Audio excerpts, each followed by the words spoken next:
Hello, I'm Sue Breding with Glendale 11. The monsoon happens in Arizona each summer, and it may create hazardous situations. Keeping you and your loved ones safe is our priority. Joining us today is Glendale's Police Chief Debora Black.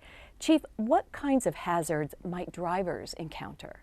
So very often when we have a monsoon storm hit, lights will go out, and sometimes that will affect traffic signals. So the thing that I would ask drivers to remember is that if they approach an intersection where the lights have either gone out or they're flashing, you simply treat that as a four-way stop. And pay attention to what other drivers are doing as they approach that intersection. You may think you're entitled to have the next move, but you'd rather be safe and aware of what's going on around you. The other thing that sometimes we have officers positioned in those intersections. If that's the case, by all means, do as directed by that officer so you can be safe. And what about the speed limit in those situations? What other types of things should drivers keep in mind?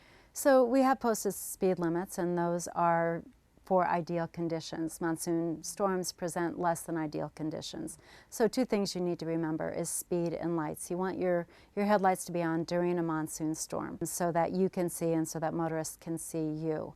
The other thing is speed. You want to make sure that your speed is appropriate for the conditions. When roadways are wet, you don't have the traction you normally do. So you want to allow yourself more time to achieve that stop. And if you're going too fast, you run the risk of creating a collision or being in a collision yourself. In Arizona, we have something called the Stupid Motorist Law. That may sound like a funny name, but it is a state law that applies to some really very serious situations. Tell us a little bit about that. If a street is flooded, if a roadway is flooded, there might be barricades and signage up that says don't go through this flooded wash.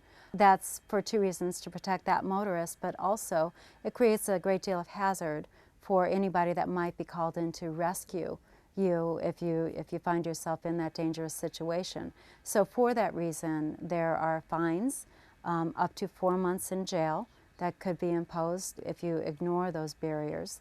And you might also have to pay the public safety costs. Excellent. Thank you so much for all of this great information so we can get prepared before the storm. And all of these safety tips can be found on the city's website, glendaleaz.com.